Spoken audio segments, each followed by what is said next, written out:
আমি যখন নামাজে দাঁড়াইছি, প্রথম রাকাতে আমি সূরা হাশরের শেষ আয়াত তেলাওয়াত করেছি। হুয়াল্লাহুল্লাযী লা ইলাহা ইল্লা হু আলিমুল গায়বি ওয়াশ শাহাদাতি হুয়ার রাহমানুর রাহিম।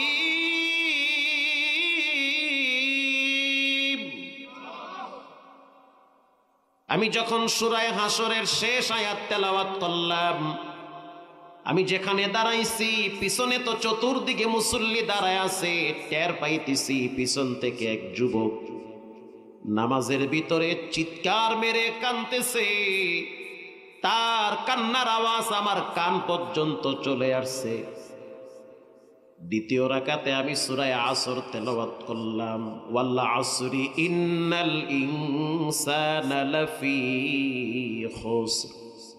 প্রচন্ড রোদের তাপ, যার কারণে ছোট সূরা দিয়া নামাজ শেষ করলাম।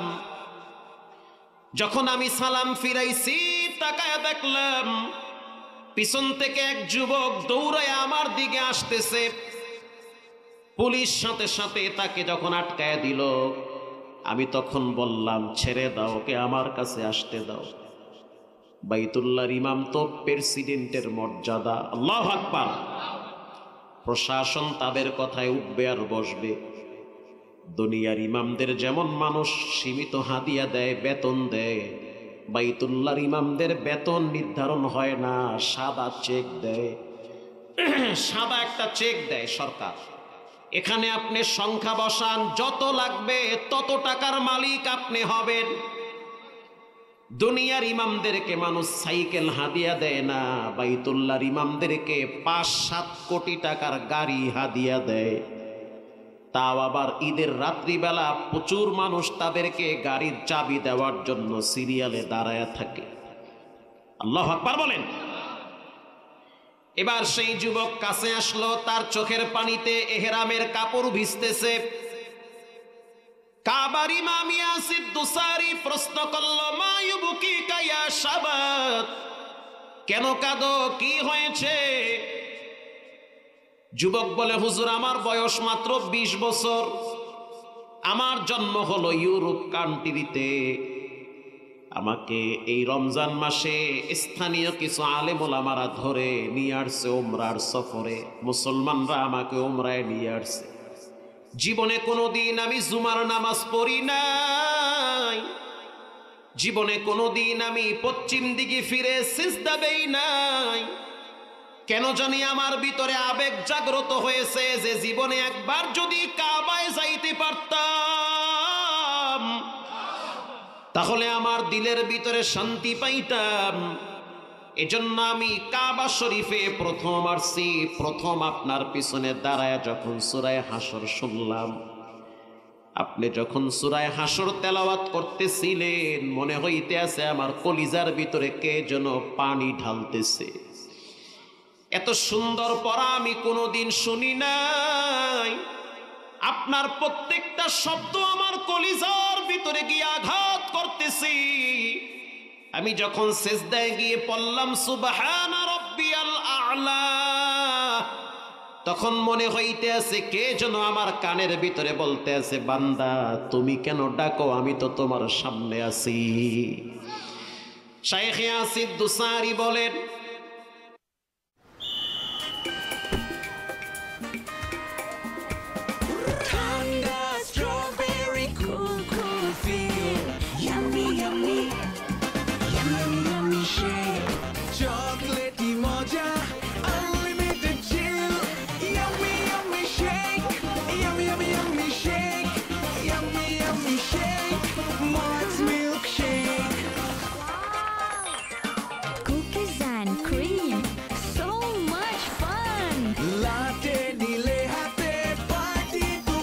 Exciting flavors and new adventure. Mark's Milkshake. সঙ্গী সবার। তুমি কি কোরআন তেলাওয়াত মোবাইলে শুনো? বলে আমি মোবাইলেও শুনি না, প্রথম আপনার কণ্ঠে আজকে আমি জুমার নামাজে শুনলাম।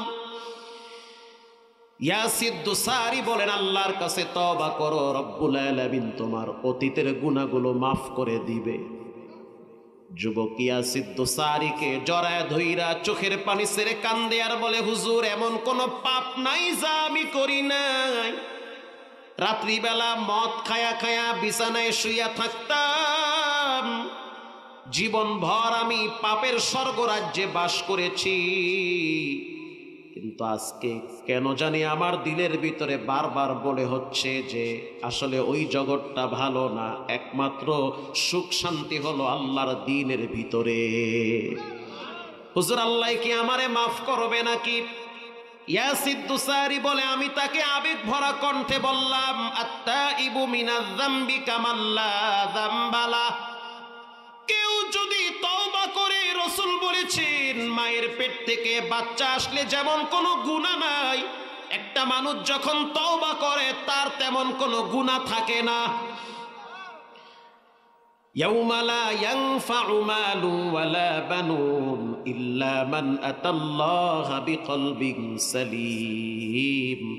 কিয়ামতের ময়দানে মাল কাজে আসবে না, সন্তান কাজে আসবে না, একমাত্র ফ্রেশ দিলওয়ালা ব্যক্তিদেরকে ডেকে ডেকে জান্নাতুল ফেরদাউসে পাঠায় দিবেন কে? এজন্য রব্বুল আলামিন বলেন, যেদিন কিয়ামতের ময়দান কায়েম হয়ে যাবে, হাসরের ময়দান যেদিন কায়েম হয়ে যাবে, জমিনটা হবে তামার। আজকেই তো হাদিসের কিতাবে দেখলাম আসার সময় এক একজন মানুষ ঘামের সাগরে অস্থির হয়ে যাবে। গুনাহের কারণে কারো ঘাম নাক পর্যন্ত চলে আসবে। এই হাদিস পড়ার সময় আমার মনে পড়ে গেল রানা প্লাজার কথা। যেদিন রানা প্লাজা ভেঙ্গে পড়েছিল, সেই সময় আমি জুমা পড়াইতাম কলাতিয়া বাজার মসজিদে। দেখার জন্য সাভারে আসছি রানা প্লাজায়। সেনাবাহিনীর কাছে শুনলাম টর্চ লাইটের প্রয়োজন, খেজুরের প্রয়োজন, শুকনা খাবারের দরকার। শুকনা খাবার নিলাম, টর্চ লাইট নিলাম, এরপরে খেজুর নিলাম, পানি নিলাম। চোখের সামনে দেখলাম এক একটা লাশ বের করতেছে কেটে কেটে। দেখা গেল কারো হাত নাই, কারো পা নাই, কারো কান নাই। এমনও জীবিত মানুষ দেখছি একটা পা কাইটা তারে বের করা লাগছে। এমন জীবিত মানুষ দেখছি তাগড়া নওজোয়ান যুবক কানের ভিতরে হেডফোন লাগানো অবস্থায় বসে বসে কাজ করতেছিল কম্পিউটারে। হঠাৎ কি হয়ে গেল কল্পনা করতে পারে নাই। মুহূর্তের ভিতরে বিল্ডিংটা লড়ে উঠেছে, লড়ার আগেই বিল্ডিং ভেঙে যখন মাথার উপরে পড়ল, কোনো মতে ওই যে কম্পিউটারের নিচে যেই তক্তা থাকে ওটার নিচে মাথা দিয়া কোনো মতে বেঁচে ছিল। কিন্তু দুঃখের বিষয় হলো ওয়াল পরে তার হাতটা আটকে গেছে। এখন যদি দমকল বাহিনী তার পা ধইরা টানে তাহলে হাত ছিঁড়ে নাড়ি ভুঁড়ি বের হয়ে যায়। সিদ্ধান্ত নিল এভাবে বের করা যাবে না। ডাক্তার বলল হাতটা কাইটা এরপরে বের করবে। ঢাকায় বৈশাই পল্লী বিদ্যুতের বিল দিতে পারবা, প্রমাণ হিসাবে বিলের ডিজিটাল রিসিটও পাইবা। বিকাশ অ্যাপের পে বিলে জানছে অ্যাকাউন্ট নম্বর বসেন, যে অ্যাকাউন্ট নম্বর বসাইলেই বিল কত আসলো দেখতে পারবেন। যে বিকাশে দেখুন বিল আসলো কত, জমাও দিন সময় মতো। তখন দেখলাম তার বাম হাতটা কাইটা এরপরে বের করলো, রক্ত বায়া বায়া পড়তেছে।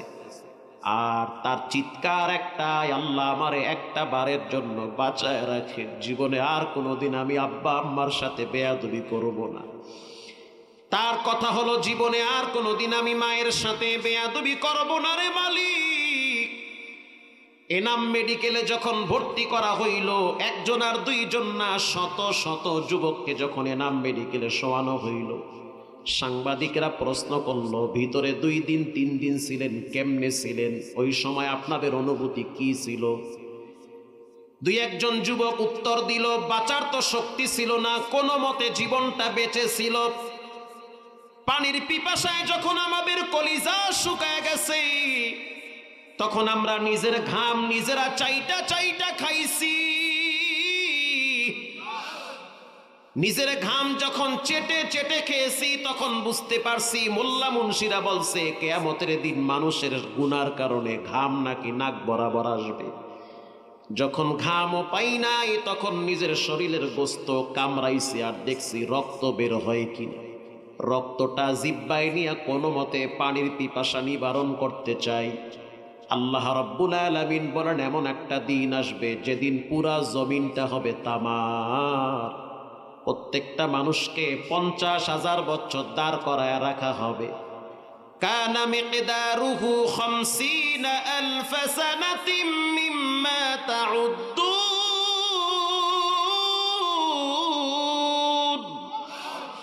50,000 বছর দাঁড় করায় রাখা হবে। শুধু তাই না, প্রত্যেকটা মানুষকে উলঙ্গ অবস্থায় দাঁড় করায় রাখা হবে। এই যুবক টাকা দেখো, এই রিসেন্টলি ঘটনা, এই কাইটা কাইটা যুবকের লাশ গাড়ির থেকে বের করা লাগে। গাড়ি দুমড়ে মুচড়ে একেবারে ফুটবলের মতো হয়ে যায়। বের করতে হলে হাত কাটা লাগে, পা কাটা লাগে। বেশি লাগবে না, আপনাদের বগুড়ার যেই ডাক্তার আর বাচ্চাটা মারা গেল, খবর নিয়ে দেখেন লাশটা ভিতর থেকে কেমনে টাইনা বের করছে।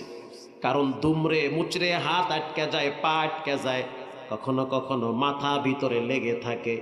এজন্য রব্বুল আলামিন বলেন যেদিন বিচারের ময়দান কায়েম হয়ে যাবে, ওই দিন এমন একটা সিচুয়েশন তৈরি হবে, আল্লাহ রাব্বুল আলামিন চিৎকার মেরে হুঙ্কার দিয়ে বলবেন, লিমানিল মুলকুল ইয়াউম লিল্লাহিল ওয়াহিদিল কাহ্হার।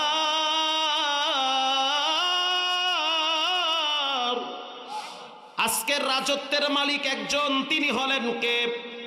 কোথায় তোমার নেতা, কই তোমার নেত্রী? সারা জীবন চামচামি করলা, পাইছোটা কি? পাইছো মানুষের অভিশাপ, পাইছো মানুষের বরদোয়া। নেতা নেত্রীর চামচামি বাদ দেন, রাসূলুল্লাহর খাঁটি উম্মত হয়ে কবরে যাওয়ার প্রস্তুতি নেন। পারলে মানুষের উপকার করেন, না পারলে ক্ষতি করা যাবে না। ইন দি মিন টাইমে রব্বুল আলামিন বিচারের ময়দানে জান্নাতি আর জাহান্নামী সবাই তো একাকার হয়ে থাকবে। আল্লাহ পাক বলবেন, ওয়ামতাজুল ইয়াউমা আইয়ুহাল মুজরিমুন। নেককার যারা তারা আলাদা হয়ে যাও, বদকার যারা তারা আলাদা হয়ে যাও। নামাজিওয়ালা ব্যক্তিরা ডাইনে দাঁড়াও, বেনামাজিরা বামে দাঁড়াও। সুদখোর, ঘুষখোর, হারামখোর গুলা বামে চলে যাও। ইমানদার, পরেশগার, ন্যায় পরায়ণ যারা তারা ডান পাশে চলে যাও। মানুষ যেতে চাবে না, ফেরেশতারা ডান ডানিয়া পিটায়া পিটায়া নেককারদের থেকে আলাদা করে দিবে। আমাদের মা বোনরা দেখছেন, যখন ধান কুলাই নিয়া ঝাড়া দেয়, যেগুলার ভিতরে চাউল আছে ওগুলা আস্তে করে বুকের দিকে চলে আসে, যেগুলার ভিতরে চাউল নাই ওগুলা আস্তে করে সামনে চলে যায়। ওটাকে বলা হয় চিটা। ঠিক না বে ঠিক? ধানগুলা সেদ্ধ কইরা ভাত পাক করে চাউল বের করে, চিঠাগুলা আমার মা বোনেরা দেখছি ফালায়া দেয় না, বরং ওগুলারে চুলাই দিয়া লাকড়ি বানায়। ঠিক তেমনি ভাবে নেককার পরেশগার যারা, তাদেরকে রব্বুল আলামিন বলবে, যাও তোমাদের জন্য আজকে সুসংবাদ। আর বদকার যারা, নাফরমান যারা দুনিয়ায় গা ভাসায়া চলছে, আল্লাহর হুকুমের প্রতি শ্রদ্ধাশীল হয় নাই, আল্লাহ পাক বলবে, গোলাম তোমার আমলনামা কি অর্জন করেছো পড়ো। ইকরা কিতাবাক কাফা বিনাফসিকাল ইয়াউমা আলাইকা হাসিবা। অবস্থা এতটাই ভয়াবহ হবে, রব্বুল আলামিন রাগান্বিত কণ্ঠে বলবে, খুযুহু ফাগুল্লু, ধইরা ফেলাও। সুম্মাল জাহিমা সাল্লু, অতঃপর নিক্ষেপ কর। সুম্মা ফি সিলসিলাতিন যারউহা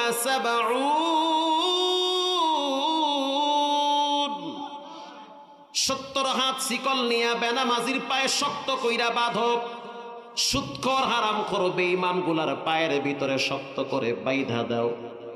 এক একটা মানুষ অনেক লম্বা হবে, স্বাস্থ্য অনেক ভারী হবে, পাগুলো এক একটা হবে অহুদ পাহাড় পরিমাণ মোটা। আল্লাহর রসুল বলেন, বুক থেকে সিনা পর্যন্ত নাফরমানদের এই জায়গাটা হবে 42 কিলোমিটার। তাহলে বুঝেন এক একটা জাহান্নামীকে আল্লাহ কি পরিমাণ স্বাস্থ্য আর লম্বা বানাবে। আর জান্নাতি মানুষগুলাকে রব্বুল আলামিন এক একজনকে আদম নবীর মতো লম্বা বানাবে। আল্লাহু আকবার বলেন। ইউসুফ নবীর মতো সৌন্দর্য দান করবে আল্লাহ। শুধু তাই না, দাউদ নবীর মতো জান্নাতিওয়ালা যুবকদেরকে কণ্ঠ দান করবে। শুধু তাই না, চরিত্র আর ক্যারেক্টার দান করা হবে মুহাম্মাদুর রাসূলুল্লাহ সাল্লাল্লাহু আলাইহি ওয়াসাল্লাম, তার মতো চরিত্র উত্তম আখলাকওয়ালা বানায়া দেওয়া হবে। জাহান্নামীদেরকে যখন আল্লাহ ফেরেশতাদেরকে বলে দিবেন শিকল লাগায়া টানতে থাকো, টাইনা টাইনা যখন জাহান্নামের ফেরেশতা মালিকের হাতে তুলে দিবে, মালিক বলবে, ও গোলাম, জাহান্নামের ভয় যদি অন্তরে থাকতো তাহলে কেন দুনিয়ার ভিতরে নামাজ সাইরা দিলা, আর একজনের জমি কেন দখল করলা, কেন মানুষকে কষ্ট দিলা, মাত্র ৬০-৭০ বছর নিয়ে এত মাতাল কেন হয়ে গেলা। এবার জাহান্নামের ফেরেশতা মালিক স্পষ্ট বলবে, আলাম ইয়াতিকুম রুসুলুম মিনকুম ইয়াতলুনা আলাইকুম আয়াত, তোমাদের কাছে কি নবীরা যায় নাই, আলেমরা যায় নাই, কোরআন হাতে নিয়ে বয়ান করে নাই? এত কিছু বলার পরেও তোমরা কেন নষ্ট হয়ে গেলা? কেন তোমরা আজানের টাইমে আল্লাহর কথার প্রতি সম্মান করো নাই? চায়ের দোকানে ঘন্টার পর ঘন্টা বসে থাকার সময় হয়, 10টা মিনিট মসজিদে গিয়া রবের কদমে সিজদা দেওয়ার সময় হয় না, অথচ সন্তানের জন্য রাত জেগে জেগে পরিশ্রম করলা। ওই সন্তান তোমার হায়াত দিতে পারে নাই, অসুস্থ হয়ে গেলে সুস্থ করতে পারে নাই। সুস্থ করার মালিক একজন, অসুস্থ করার মালিক একজন। জবান খুলে বলেন তিনি হলেন কে? এবার রব্বুল আলামিন বলবেন, যাও তোমরা জাহান্নামে চলে যাও। জাহান্নামীরা চিৎকার মেরে জান্নাতীদের দিকে তাকায় বলবে, তাকায় তাকায় বলবে, আনিল মুজরিমিনা মা সালাকাকুম ফি সাকর। জান্নাতীরা জাহান্নামীদেরকে বলবে, সাকর নামক জাহান্নামে কেন আসলা? মানুষের যেমন নাম আছে, যুবক তোমার যেমন নাম আছে, তোমার আব্বারও তো তেমন নাম আছে, আছে না নাই? আমার নাম মাহমুদুল হাসান, বাবার নাম মহিউদ্দিন, আমার বেটার নাম মাসরুল হাসান। ব্যক্তির যেমন নাম আছে, গ্রামের যেমন নাম আছে, ফলের যেমন নাম আছে, জান্নাতেরও তেমন নাম আছে, জাহান্নামেরও তেমন নাম আছে। জাহান্নামের নাম হলো সাকার। এক মায়ের 5 সন্তান, 5টা নাম। জাহান্নামের অনেকগুলা নাম আছে, একটা নাম হলো ওয়াইন, আর একটা নাম হলো সাকার, আর একটা নাম হলো হুতামা, আর একটা নাম হলো জাহিম। ফেরেশতারা বলবে, জাহান্নামে জ্বলতে থাকো আর চিৎকার মারো, তোমাদের আওয়াজ আল্লাহ পাকে উত্তর দিবে না। জান্নাতীরা বলবে, কেন সাকার নামক জাহান্নামে আসছে? এবার সাকার নামক জাহান্নাম থেকে জাহান্নামীরা বলবে, ক্বালু লাম নাকু মিনাল মুসাল্লিন। জাহান্নামে যাওয়ার পিছনে সবচেয়ে বড় কারণ হলো নামাজ না পড়া। আল্লাহু আকবার বলেন। এজন্য অনুরোধ করে বলি, বিনয়ের সহিত বলি, কে মরল কে বাঁচলো দেখার টাইম পরে, নামাজ পড়তে হবে আগে। তোমার হিসাব তোমার কাছে, তোমার জবাবদিহি তোমার কাছে। নিজের ভালো পাগলেও বুঝে। রাত্র 3টায় 4টায় যখন বাসায় যাই, ঘুমের চাপে চোখ খুলতে পারি না, মনে চায় পিঠটা যদি হেলান দিতে পারতাম। ম্যাডামে বলে, ঘুমায় যান, 1 ঘন্টা ঘুমাইতে পারবেন। আমি জানি 1 ঘন্টা ঘুমাইতে পারবো না, চোখ লেগে গেলে তুমিও টের পাবা না, আমিও টের পাবো না। কসম আল্লাহর 2.5-3 ঘন্টা পর্যন্ত বসে থাকি, কারণ আমি জানি আমার হিসাব আমার দেওয়া লাগবে। রাত জেগে জেগে ওয়াজ করে বেড়াই, 2 ঘন্টার জন্য যদি আমি বিছানায় পিঠটা লাগাই তাহলে ফজর মিস হয়ে যাবে। এর এই ফজর মিস হওয়ার পর যদি পরের দিন মাহফিলে যাওয়ার সময় গাড়ি অ্যাক্সিডেন্ট করে মারা যায়, তাহলে আমার হায়াতের জিন্দিগির ভিতরে ফজর নাই। আমার হায়াতের জিন্দিগিতে ফজর নাই, তার মানে জীবনের কোনো মূল্যই নাই। এজন্য অনুরোধ করে বলি, যত বড় পাপী হন, যত বড় জেনাকার হন, নামাজ ছেড়ে দেওয়া যাবে না। আসসালাতু ইমাদুদ্দিন, মান আকামাহা আকামাদ্দিন। নামাজ হলো দিনের খুঁটি, যে নামাজ ছেড়ে দিল সে খুঁটিটা ভেঙ্গে দিল। অনুরোধ করে বলি, বিনয়ের সহিত বলি, পায়ে হাত দিয়ে বলি, রে যুবক, জীবনে কোনোদিন নামাজ ছেড়ে দেওয়া যাবে না। অসংখ্য যুবককে দেখি রাত্র 2টা-3টা পর্যন্ত রাস্তার চিপায় চাপায় বসে বসে পাবজি খেলায়, ফ্রি ফায়ার খেলায়। 10টা মিনিট মসজিদে গিয়া নামাজ পড়ার সময় তাদের হয় না। কি উত্তর আছে তোমার কাছে? মরার পরে তোমার চেহারা যখন কেবলার দিকে ফিরিয়ে দেওয়া হবে, লাভ নাই। ওই চেহারা কেবলায় ফিরায় কি লাভ? মরার আগেই তো চেহারা কেবলায় নাও নাই। কথা কন না কেন? মৃত্যুবরণ করার আগেই যদি চেহারাটা পশ্চিমে না ফিরাও, মরার পরে চেহারা পশ্চিমে ফিরায় কোনো লাভ নাই। তো কিয়ামতের ময়দানে আল্লাহ পাক বলেন, জান্নাতীরা জাহান্নামীদেরকে যখন বলবে, জাহান্নামে কেন আসছো? জাহান্নামীরা বলবে, নামাজ না পড়ার কারণে। এজন্য নামাজ কখনোই ছাড়া যাবে না। পৃথিবী বিখ্যাত একজন জালেমের নাম ছিল কিফিল। আল্লাহর কাছে তওবা করেছিল যায় নামাজের মুসাল্লায়। যার চরিত্র ছিল সুন্দরী রূপসী মেয়েদেরকে ডেকে ডেকে টাকার বিনিময়ে জেনায় লিপ্ত হয়ে যেত। ঘটনাক্রমে একদিন দুই বাচ্চার মা কিফিলের দরওয়াজার সামনে দাঁড়ায় বলতে আছে, কিফিল তোমার তো অনেক টাকা আছে আমি জানি। ঘটনা বর্ণনা করেছেন মুহাম্মদুর রাসূলুল্লাহ সাল্লাল্লাহু আলাইহি ওয়াসাল্লাম, কিছু টাকা যদি ধার দিতা তাহলে আমার পেটটা ভালো করে চলতো, সংসারটাও চলতো। কিফিল বলতে আছে, বিনিময় ছাড়া আমি টাকা দেই না। মেয়েটা বলতে আছে, বিনিময় আমি কি দিতে পারি? বিনিময় একটাই চাই, আমি তোমাকে আমার পার্সোনাল বেডরুমে চাই। নাউজুবিল্লাহ বলেন।